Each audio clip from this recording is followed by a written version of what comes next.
অদ্ভুত এক কাণ্ড ফতুল্লায় মাঠে চলছে মোহামেডান এবং শেখ জামালের খেলা, কিন্তু হঠাৎ করেই বাউন্ডারি লাইনের পাশে সিএনজি কিভাবে ঢুকলো এটা নিয়ে সবার কিউরিওসিটি।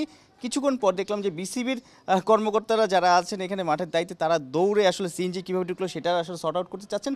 কিছুক্ষণ পর আসলে শেখ জামালের দুজন টিম বয় তারা আসলে খাবার নিয়ে বের হয়েছেন, অর্থাৎ তারা বাহির দিয়ে না এসে মাঠের ভিতর ক্ষমতা দেখিয়ে সিএনজি ঢুকিয়ে দিয়েছেন। এটা নিয়ে আসলে খুবই বিব্রত দেখলাম যে বিসিবি যারা আছেন এবং গেট দিয়ে কীভাবে ঢুকলো, এবং শেখ জামালের কর্মকর্তারা যারা আছেন তাদের কাছেও আসলে বলা হচ্ছে যে কেন তারা সিএনজি মাঠে ঢোকালো। আসলে আমরা দেখেছি মাঠে অ্যাম্বুলেন্স থাকে ক্রিকেটাররা যদি ইনজুরিতে পড়ে দ্রুত নেওয়ার জন্য, কিন্তু সিএনজি ঢোকাটা বাংলাদেশের ক্রিকেটে বা ডিপিএলের ক্রিকেটে মনে হয় এবারই প্রথম, এবং এটা একটা উদাহরণ হয়ে থাকবে, বাজে উদাহরণ হয়ে থাকবে।